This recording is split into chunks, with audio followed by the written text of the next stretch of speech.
String niya talaga yan sa mismo. Di ba breeding din man ito?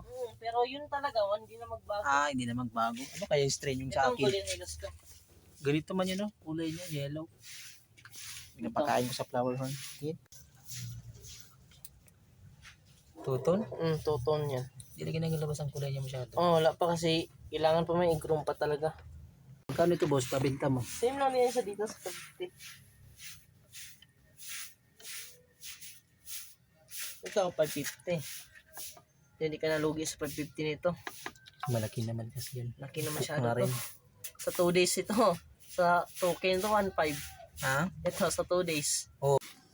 Sa'yo kung sino lang yung magbili, no? Hindi na ka Gaba na. natin nga sa ako sa live pods. Yung chubby pics na lang. Malalaki na yung mga flower mo doon. Meron akong malaki doon. Ginabreed ko na gani yun. Nasa, 5-6.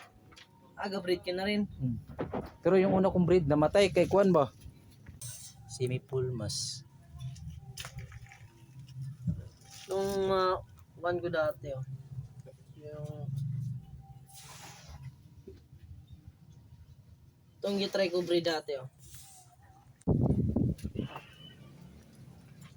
Or one. Kung mag-breed ka flower horn, kailangan mo rin to be fixed, no?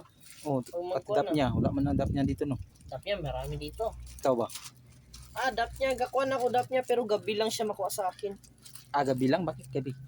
Gabi kasi galabas ang dap niya kadalasan. Kung gusto mo talaga ng marami, gabi talaga. At dumating na ako sa bahay mga buddy. At syempre, acclimate muna natin. Acclimation 15 to 20 minutes. Pwede na yan. Para ma-absorb niya yung temperature ng tubig na bago niyang lilipatan mga buddy. Para hindi na rin siya ma-water shock. Ang strain nga pala nito mga buddy is Golden Hilos.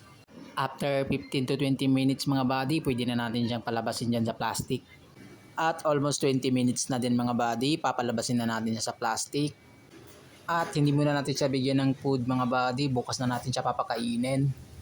Nagbisita nga lang pala ako kay tropa, kaso natipuan ko yung flower horn niya, so binili ko na lang.